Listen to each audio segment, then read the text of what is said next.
Welcome back to Overland Florida, everybody. I'm Kevin, and it's been about 2 years since I've had a real four-wheel drive vehicle. I've had the Ford Maverick for roughly 2 years.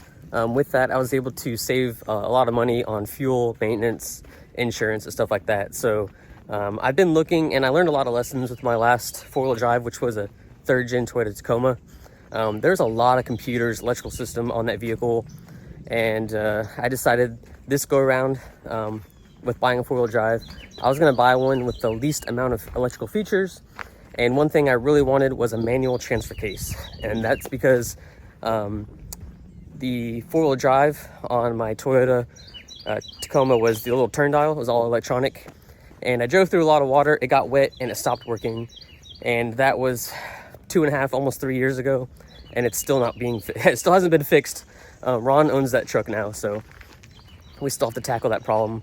It just looks like it's going to be really costly if we have to replace the whole four-wheel drive system. My previous Toyota Tacoma also had a push-button ignition, and there's nothing more satisfying than sticking a key in the ignition and cranking that engine over. So I know I did not want a remote start or push-button ignition, so cross that off my list. Having owned 4 Jeeps previously, I had 2 Sports and 2 Rubicons. I knew right around the 200,000 mile mark, just shy, usually about 180,000 miles, they just start falling apart. Let's be honest. I had so many mechanical issues just shy of 200,000 miles that I really wasn't going to be looking for a Jeep. I want something that's going to last about 400,000 miles with no major mechanical malfunctions. So I know what you guys are thinking. That only leaves one more brand. So yes, Overland Florida now has another four-wheel drive Toyota.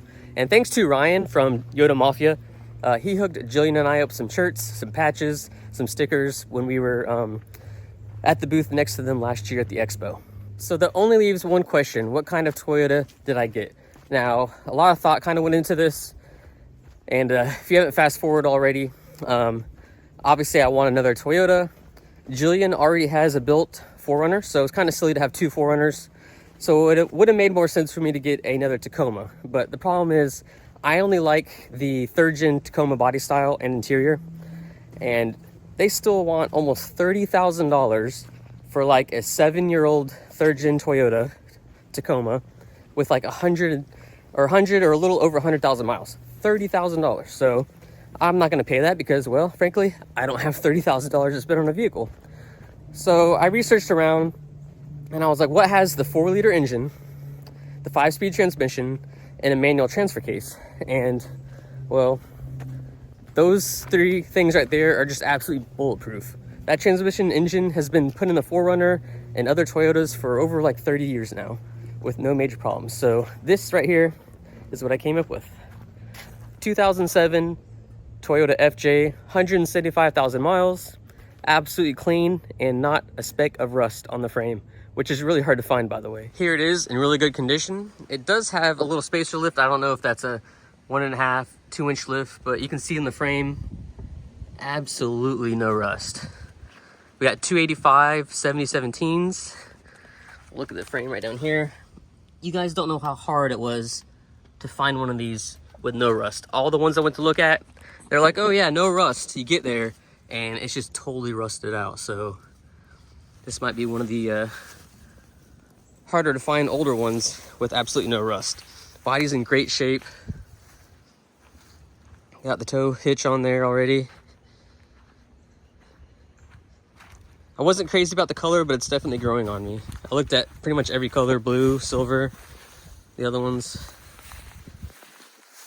And something I really wanted, a key with no chip. I can just go to any hardware store, get a spare key made for a couple bucks, and I don't have to get anything programmed.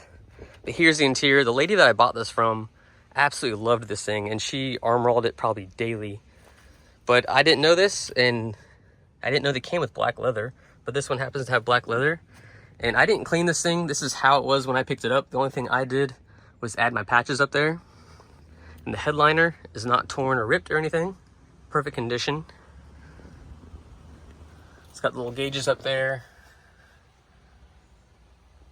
I like this radio, nothing fancy, not even Bluetooth. We're stepping back in time.